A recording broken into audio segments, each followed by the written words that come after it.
Bismillahirrahmanirrahim. Assalamualaikum warahmatullahi wabarakatuh. Alhamdulillah, pada kesempatan kali ini kita bisa bertemu kembali di perkuliahan pengelolaan lumpur tinja, di mana kita masuk ke topik 12, yaitu tentang layanan lumpur tinja. Dalam pertemuan ini khusus kita akan berbicara masalah pengangkutan lumpur tinja. Jadi sebenarnya untuk minggu ini kita akan berbicara masalah kelembagaan, kemudian monitoring, SOP, juga terkait dengan aspek-aspek yang lebih luas di dalam pengelolaan lumpur tinja. Tetapi di dalam pengelolaan tersebut, di sini sebenarnya sudah masuk di dalam layanan lumpur tinja. Jadi layanan lumpur tinja ini memang tidak hanya sekedar mengangkut saja, tetapi dari hulu, ya, dari pengelolaan awal sampai nanti di pengelolaan akhir, ini adalah bagian dari layanan. Oleh karena itu, topik kita adalah layanan di dalam pengelolaan lumpur tinja, di mana layanan ini, khusus pertemuan kali ini, saya akan menyampaikan masalah pengangkutannya, ya. Kemudian nanti di pertemuan berikutnya kita akan berbicara tentang aspek lain, ya, yang dapat disebut sebagai aspek manajemen, ya, manajemen dan finansial dari sebuah layanan lumpur tinja. Jadi pembicaraan kita sampai dengan minggu yang lalu barangkali lebih banyak pada aspek-aspek yang bersifat teknis, ya, di dalam pengolahan, kemudian sampai perhitungan perencanaan struktur, ya, dan seterusnya. Itu semuanya aspeknya adalah teknis. Padahal sebenarnya aspek teknis saja seperti yang terbukti selama ini tidak menjamin keberhasilan di dalam pengelolaan lumpur tinja. Seringkali sebuah sarana pengolahan instalasi pengolahan lumpur tinja yang sudah didesain dan kemudian dibangun dengan baik, ya, gagal berfungsi. Kegagalan ini bukan karena kegagalan struktur, ya, tetapi kegagalan karena tidak adanya lumpur tinja yang kemudian masuk di dalam pengolahan tersebut. Ya, ini sering kali kita jumpai kondisi yang seperti ini di daerah. Ya. Nah, oleh karena itu sebenarnya bahwa di dalam perencanaan layanan atau pengolahan lumpur tinja itu harus menyertakan juga suplai dari lumpur tinjanya, ya. Artinya tanpa perencanaan di dalam pelayanan pengangkutan lumpur tinja, maka pengolahan ini tidak akan ada artinya. Nah, sementara layanan ini juga tidak akan bisa berjalan kalau kemudian tidak ada suplai dana, ya. Artinya memang bisa diandalkan subsidi, tetapi tidak cukup sebenarnya hanya dari subsidi saja, harus ada restribusi, artinya harus ada pendanaan dari situ. Sementara pendanaan juga tidak akan berjalan baik kalau kemudian tidak ada kelembagaan. Ya, jadi di sini sebenarnya faktor yang saling terkait, ya, terkait permasalahan layanan ini, ya. Nah, khusus untuk kali ini kita akan spesifik berbicara masalah pengangkutannya. Untuk referensi kita gunakan buku E dalam panduan perencanaan pelayanan lumpur tinja, ya. Kemudian ada layanan lumpur tinja terjadwal. Ini dari USIT melalui IWOS-nya, ya. Nanti ini sebagai referensi kita sebagai salah satu metode, ya, yang dianjurkan terkait dengan masalah layanan pengangkutan lumpur tinja. Ini dari awal sudah kita sampaikan bahwa ada tahapan-tahapan di dalam perencanaan, ya. Ada perencanaan teknis terperinci atau di PLT-nya, kemudian ada perencanaan pelayanan lumpur tinja. Jadi di sini kalau kita lihat tahapan perencanaan pelayanan lumpur tinja ini yang ada di buku E, ya. Mulai dari persiapan, kemudian penyamaan persepsi layanan lumpur tinja, pengumpulan data pelanggan pengolahan lumpur tinja, analisis konsep layanan lumpur tinja di kabupaten atau kota, kemudian penyusunan rencana layanan lumpur tinja di kabupaten atau kota. Jadi di dalam perencanaan pelayanan lumpur tinja tentunya kita kembali lagi pada Permen PU nomor 4 tahun 2017, ya, tentang sistem pengelolaan air limbah domestik, di mana untuk sistem pengelolaan air limbah domestik setempat atau SPAL DS ini dilakukan dengan mengolah air limbah domestik di lokasi sumber, yang kemudian atau selanjutnya lumpur hasil olahan diangkut dengan sarana pengangkut ke subsistem pengolahan lumpur tinja. Jadi di sini ada 3 komponen. Yang pertama adalah subsistem pengolahan setempat, ya. Ini sudah kita bicarakan di dalam perkuliahan epidemiologi dan dasar sanitasi. Kemudian subsistem pengangkutan, ya ini yang akan kita bicarakan, serta subsistem pengolahan lumpur tinja, ya. Subsistem pengolahan lumpur tinja ini yang sudah kita bicarakan di awal terkait dengan pengolahan lumpur tinja. Nah, otomatis kalau kita ingin mengharapkan SPALDE S, ya SPALDE S kita ini berjalan dengan baik, maka 3 komponen ini juga harus dalam kondisi yang baik. Dari pengendalian tangki septik, ya mulai dari pembangunan, kemudian operasi dan maintenance, kemudian layanan lumpur tinja terjadwal, kemudian ada layanan pengolahan lumpur tinja. Nah, selama ini memang fokus kita ada di pengolahan ini. Ya, pengolahan ini kita rencanakan dengan baik, ya, struktur juga, ya, dan seterusnya. Tetapi pada bagian awal ini yang kemudian menjadi kurang terperhatikan. Ya, jadi selama ini bagaimana kita mengetahui kondisi septic tank itu dibangun dengan baik. Ada komponen pengendalian misalnya pada IMB, tetapi IMB misalnya saja seringkali tidak dilakukan pengawasan terhadap pembangunan septic tank.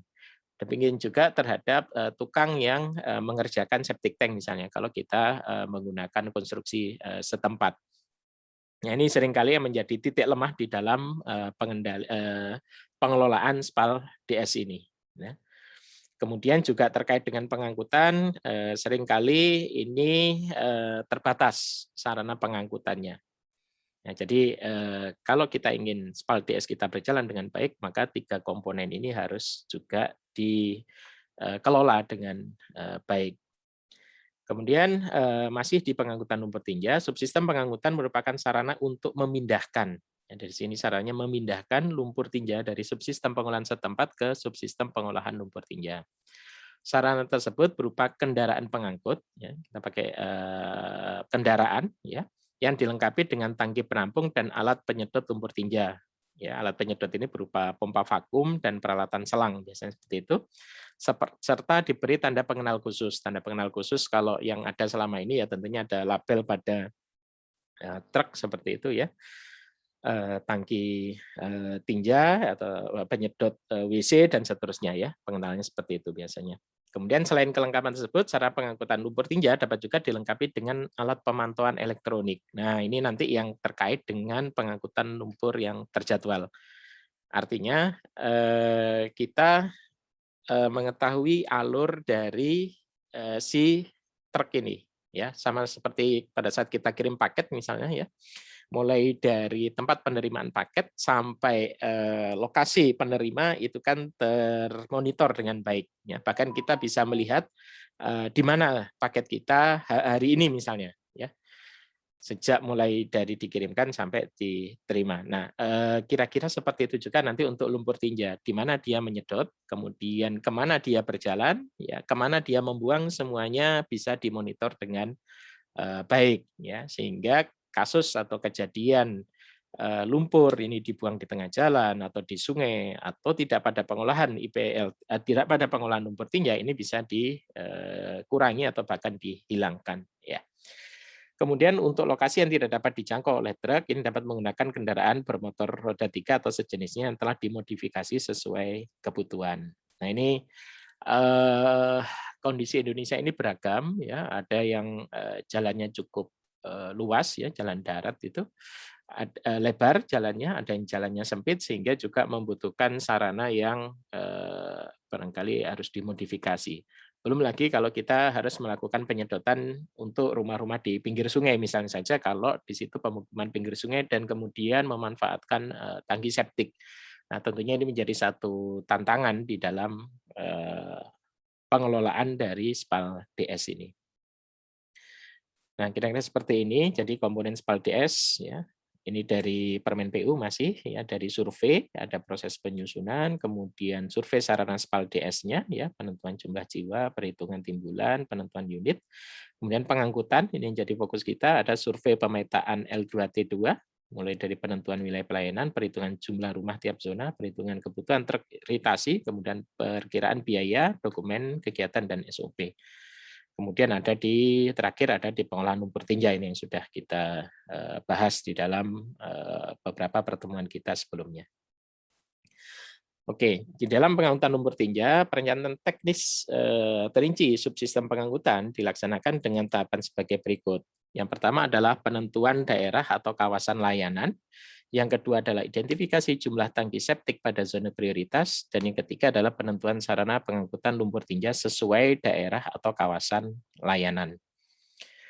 Di dalam penentuan area layanan, di sini dilakukan dengan pemetaan target layanan untuk melihat potensi daerah atau kawasan layanan yang menjadi calon pelanggan penyedotan tangki septik. Ya, jadi kemudian kriteria daerah atau kawasan layanan berpotensi menjadi area layanan penyedotan tinja ditentukan berdasarkan kondisi sanitasi dan karakteristik daerah dan kawasan. Kriteria daerah atau kawasan layanan penyedotan lumpur tinja berdasarkan kondisi sanitasi antara lain, pertama adalah data frekuensi penyedotan lumpur tinja sesuai catatan buku administrasi. Yang kedua adalah wilayah dengan risiko sanitasi tinggi khusus untuk air limbah domestik. Yang ketiga wilayah dengan muka air tanah tinggi dan rawan banjir. Nah, sayangnya ini yang kemudian belum dilakukan. Artinya apa? Artinya terkait dengan layanan lumpur tinja ini kita belum mempunyai pemetaan yang cukup baik ya, daerah mana yang banyak disedot, daerah mana yang kurang dan seterusnya, sehingga pada akhirnya ini bisa menjadi indikasi awal dari daerah mana yang sebenarnya berisiko sanitasi. Ya, ini penting sebenarnya untuk dilakukan dengan catatan-catatan yang ada. Kemudian karakteristik daerah atau kawasan pelayanan penyedotan lumpur tinja didasarkan pada kawasan perkantoran, kawasan sekolah atau fasilitas umum, kawasan niaga dan komersil, kemudian pemukiman teratur, dan pemukiman padat yang tidak teratur. Yang kedua, di dalam pengangkutan lumpur tinja dilakukan identifikasi jumlah tangki septik pada zona prioritas. Identifikasi jumlah tangki dilakukan berdasarkan sensus. Ya, berdasarkan sensus tangki septik bertujuan untuk mendata kepemilikan tangki septik dan kondisi tangki septik yang telah ada. Lagi-lagi kita menghadapi satu persoalan di mana lokasi tangki septik ya seringkali pendataan itu hanya berupa angka-angka saja. Angka itu dalam artian begini, satu kawasan misalnya ada tangki septiknya berapa misalnya, ya ada kondisi baik berapa misalnya, ada kondisi buruk berapa. Tetapi sebaran, nah, lagi-lagi sebarannya seperti apa ini yang kita tidak atau sulit sekali untuk mencari tahu datanya. Nah, di sini sensus tangki septik meliputi identitas responden, kondisi sosial ekonomi responden, penggunaan air bersih, kondisi unit pengolahan setempat dan kegiatan pengurasan, kepemilikan jamban pembuangan air limbah domestik, persepsi responden, komponen kesehatan responden, dan kemauan dan kemampuan untuk membayar pengurasan tangki septik. Ya, jadi kegiatan pengurasan ini adalah salah satu kunci sebenarnya di dalam melihat apakah sistem setempat itu sudah baik ataukah tidak. Ya, hanya saja kemudian lagi-lagi ini hanya sekedar menjadi data statistik, artinya oke, kegiatan yang pengurasan misalnya kurang dari 3 tahun berapa, kemudian antara 3 sampai 5 tahun berapa, 5 sampai 10 tahun berapa, dan atau bahkan yang tidak pernah dikuras. Di dalam studi ERA seringkali pertanyaan adalah seperti itu, ya. Kemudian ini ditarik ya untuk menjadi penilaian area berisiko terhadap air limbah. Nah, area berisiko ini yang seringkali kemudian tidak muncul gambaran yang memudahkan ya untuk kemudian melihat di mana sebenarnya area yang berisiko dengan masalah septic tank ini. Ya. Ini kemudian menjadi penting untuk kita perhatikan hal ini. Kemudian yang ketiga, di dalam pengangkutan lumpur tinja ini terkait dengan penentuan sarana pengangkutan lumpur tinja sesuai daerah atau kawasan layanan. Sarana pengangkutan lumpur tinja berupa truk pengangkut lumpur tinja dan motor roda 3 pengangkut lumpur tinja. Ya, ini melalui jalan darat tentunya. Kemudian penentuan sarana pengangkutan lumpur tinja ditentukan berdasarkan yang pertama timbulan lumpur tinja yang akan ditangani dalam satuan liter per hari.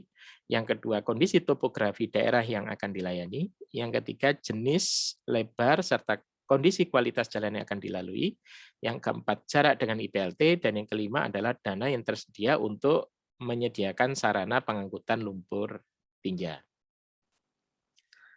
Ini beberapa contoh dari Permen PU ya terkait dengan spesifikasi truk pengangkut lumpur tinja dan spesifikasi teknis motor roda 3 pengangkut lumpur tinja. Ya, kira-kira seperti ini spesifikasi, misalnya kalau truk memiliki 6 ban, memiliki kendaraan memenuhi syarat untuk jalan kelas 2 arteri primer. Kemudian kelengkapan penunjang ada tangki dan pompa, ya tangki material dari baja, fiber atau bahan lain, coating, ada lapisan untuk kedap air dan tahan terhadap bahan kimia. Dimensi kurang lebih panjang sekitar 950 mm, kemudian lebar 900 mm dan tinggi 80 mm. Kemudian volume efektif 3 meter kubik dengan kelengkapan pipa ventilasi, lubang pemeriksa bagian inlet dan check valve, kemudian bagian outlet dengan check valve, ya. Kemudian indikator volume transparan yang dapat dibaca dari luar. Saya kira ini satuannya bukan milimeter ya, harusnya mungkin sentimeter mungkin lebih tepat. Kalau cuma milimeter ini kan cuma 8 cm, ini 90 cm dan ini 95 cm. Artinya kecil sekali dimensinya ya. Ini saya kira ini satuannya di sentimeter bukan di milimeter. Oke, kemudian pompa, ini pompa vakum yang disarankan bertipe kompresor. Ya, kemudian dan vakum pump terbuat dari bahan yang cocok untuk masing-masing bagiannya. Vakum pump lebih kecil dari 90 mm Hg. Putaran pompa lebih kecil dari 500 sampai 1000 rpm. Pompa harus cukup pelumas dan dilengkapi dengan petunjuk level minyak. Pelumas untuk keamanan operasi. Ya, kemudian ada sumber power pompanya, ada selang penghisap ya di sini. Untuk motor roda 3 ya di sini sama ya kelengkapannya baik untuk tangki maupun untuk pompa. Nah, ini beberapa contoh gambar dari truk yang banyak digunakan di Indonesia ya, kebanyakan adalah tangki-tangki seperti ini. Ya, ini kebetulan sedang melakukan unloading untuk lumpur tinjanya. Ini yang digunakan di Jakarta ya, untuk seperti ini warnanya putih biru. Kemudian ini yang digunakan di luar negeri, dimensi truknya lebih besar. Kemudian ini kalau kita menggunakan motor roda 3 ini di Kota Malang. Nah, memang keluhan selama ini adalah bahwa apabila tangki ini tidak penuh, maka dia akan berisiko terjadi goncangan ya di dalam tangki itu. Jadi jarang di kita yang kemudian tangkinya disekat barangkali, jadi begitu penuh kemudian dia akan mengisi bagian yang lain dan seterusnya. Sehingga dengan pembuatan kompartemen ini sebenarnya meminimalkan risiko dari gerak air di dalam di dalam kendaraan. Karena ini akan berpengaruh sebenarnya pada stabilitas kendaraan. Kemudian perhitungan kebutuhan alat angkut dapat dihitung berdasarkan pada kapasitas desain IPLT, kemudian pada jumlah tangki septik yang akan dilayani. Ya. Perhitungan kebutuhan alat angkut berdasarkan kapasitas desain IPLT, perhitungan jumlah truk tinja berdasarkan kapasitas desain IPLT dan waktu operasional dilakukan dengan menggunakan persamaan berikut. Yang pertama, kita perlu menghitung ritasi sarana pengangkutan. Jadi ritasi ini satuannya rit per unit per hari tergantung dari jam operasi truk, ya, jam per hari dibagi dengan durasi waktu pengurasan dalam jam rit per unit. Ya, ritasi sarana, jumlah ritasi yang dibutuhkan untuk pengurasan, tangki septik, PP ya, pulang pergi, ritasi unit per hari, jam operasi, waktu kerja dalam 1 hari, durasi pengurasan, waktu yang dibutuhkan untuk sekali pengurasan tangki septik mulai dari berangkat hingga kembali ke kantor. Ya. Kemudian dari sini, dari ritasi ini nanti dapat dihitung jumlah sarana pengangkutan yang dihitung berdasarkan pada kapasitas IPLT dibagi dengan volume tangki dikalikan dengan ritasinya. Ya, dari sini nanti akan kelihatan jumlah sarana pengangkutan yang dibutuhkan, kemudian kapasitas IPLT adalah kapasitas terpasang IPLT dalam meter kubik per hari, sedangkan volume tangki adalah volume tangki sarana pengangkutan lumpur tinja dalam meter kubik. Nah, kemudian perhitungan kebutuhan alat angkut berdasarkan jumlah tangki atau tangki septik yang dilayani. Perhitungan jumlah sarana pengangkutan berdasarkan jumlah rumah atau tangki septik yang dilayani dibutuhkan asumsi volume setiap tangki septik atau data volume tangki septik berdasarkan hasil sensus tangki septik.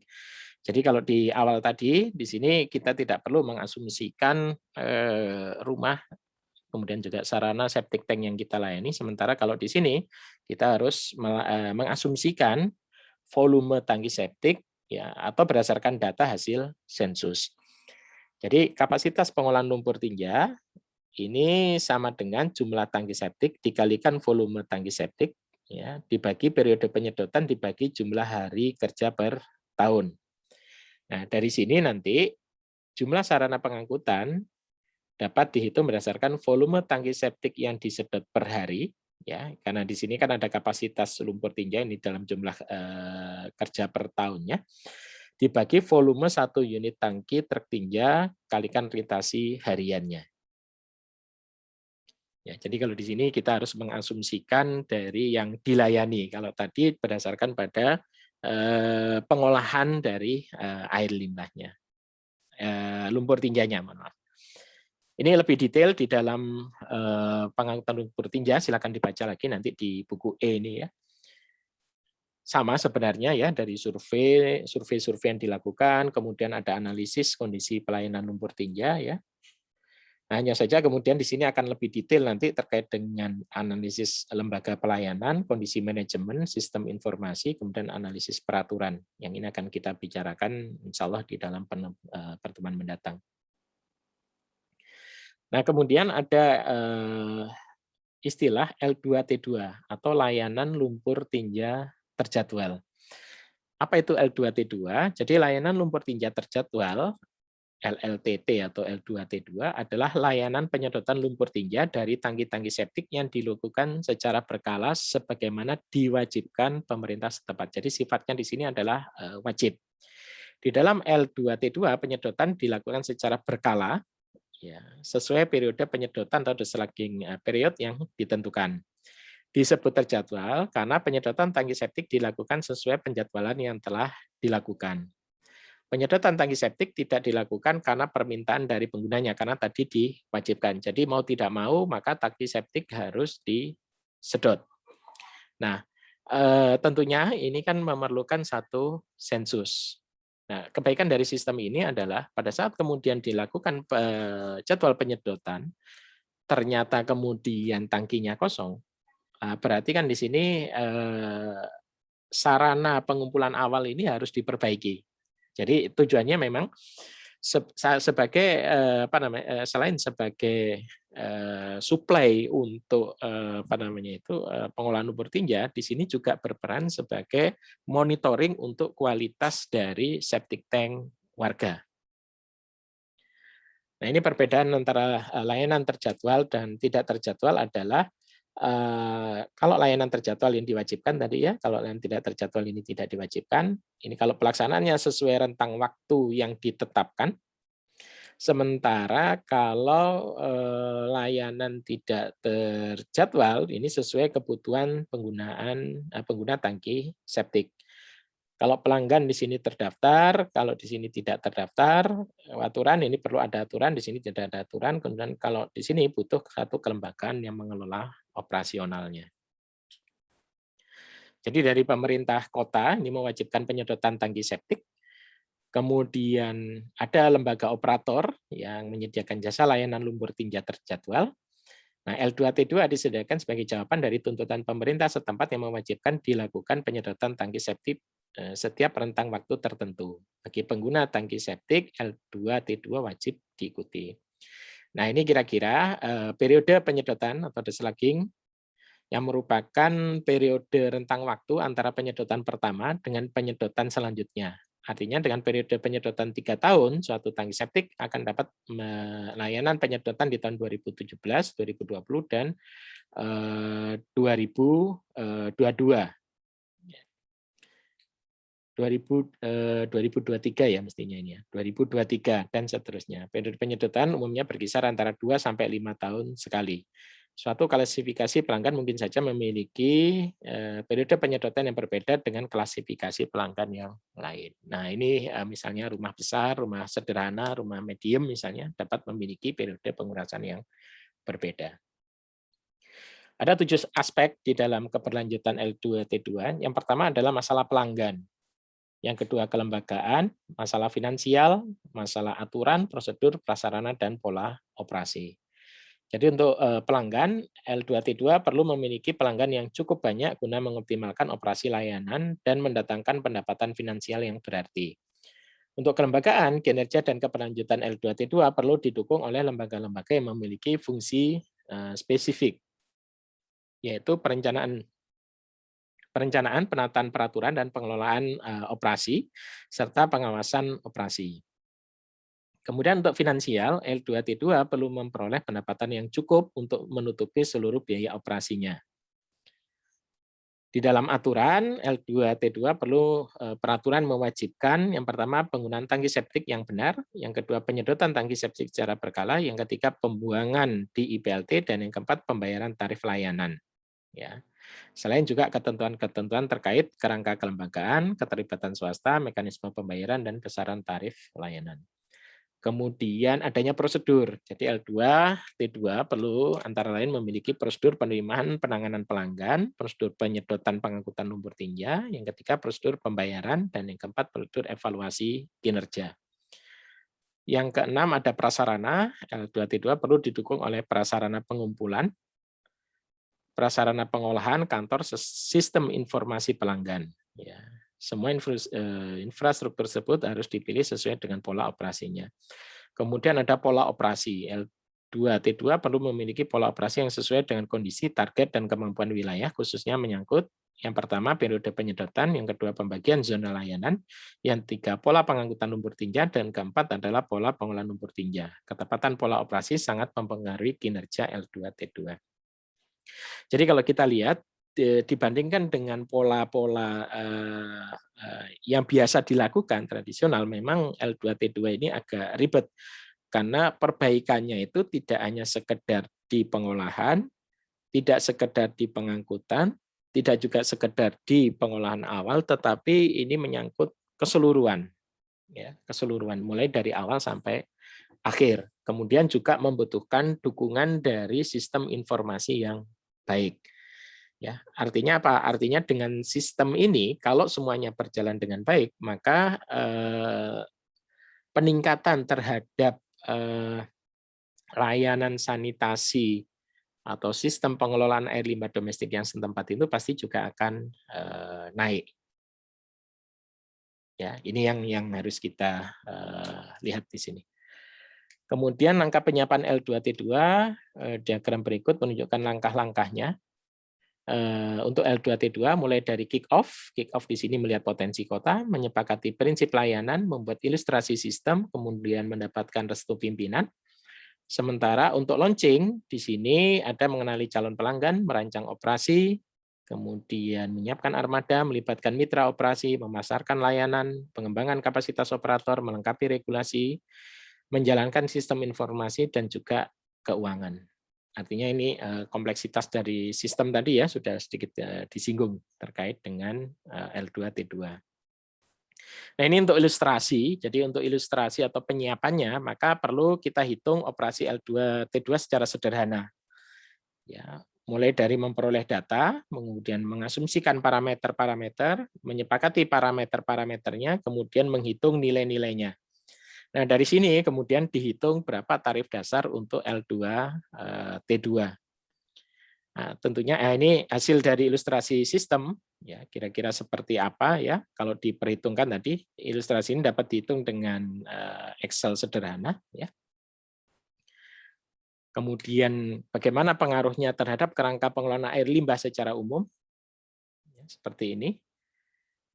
Nah, tentunya di sini membutuhkan dukungan untuk aplikasi survei, ya ini yang dari iOS, ya aplikasi survei tangki septik berbasis Android, ya.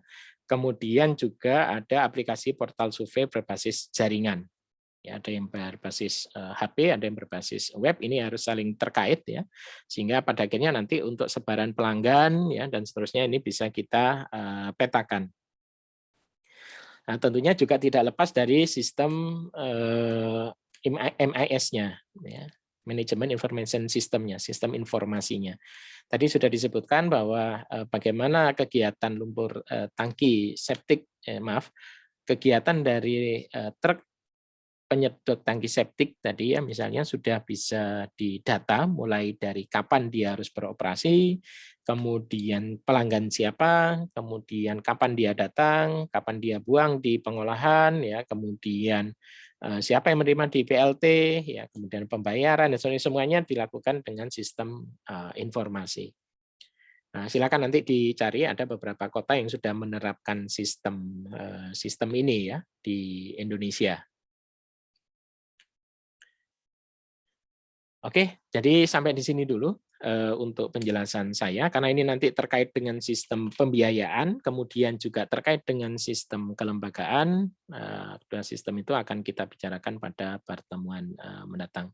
Ya, mohon maaf kalau ada kesalahan dalam penjelasan, silakan berikan komentar, ya, di Google Classroom, ya, terkait dengan penjelasan yang telah saya berikan. Terima kasih. Assalamualaikum warahmatullahi wabarakatuh.